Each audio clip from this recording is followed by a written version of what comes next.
ఇలా కొత్తగా తెలంగాణ కాదు దేశం మొత్తం నడిచేది ఏం తెలుసా? ఇలా ఏ పార్టీ నోట్లో చూసినా ఏమినిపిస్తుంది? బీసీలకు అది చేస్తాం, బీసీ రిజర్వేషన్ చేస్తాం, బీసీలను ఎత్తుకొని అన్నం నిలబెడతాం, పైన కూర్చుని పెడతాం, ఇక్కడ కూర్చుని పెడతాం అని చెప్తా ఉన్నారు. నిన్నగాక మన ముఖ్యమంత్రి గారు కూడా ఢిల్లీ పోయిండు.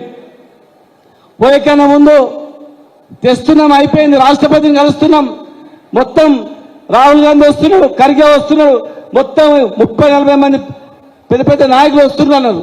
కానీ రాహుల్ గాంధీ రాలే, ఖర్గే రాలే, రాష్ట్రపతి కూడా అపాయింట్మెంట్ ఇవ్వలే. లాస్ట్ ప్రెస్ మీట్ ఏం చెప్పిండు? ఇక వచ్చి ఏదో 30 లోపల ఎలక్షన్ చేయాలి, ఎలక్షన్ పోతాను. ఒక్కటి గుర్తుపెట్టుకోవాలి, మీ కళ్ళ ముందు ఏమున్నదేం తెలుసా? ఇప్పుడు రేపు ఖచ్చితంగా వాళ్ళు 2 నెలల్లో ఎలక్షన్కి పోతారు, ఎలక్షన్ పెడతారు. ఇలా మీకు ఇచ్చిన హామీలన్నీ కూడా గుర్తు చేసుకోవాల్సిన అవసరం ఉంది.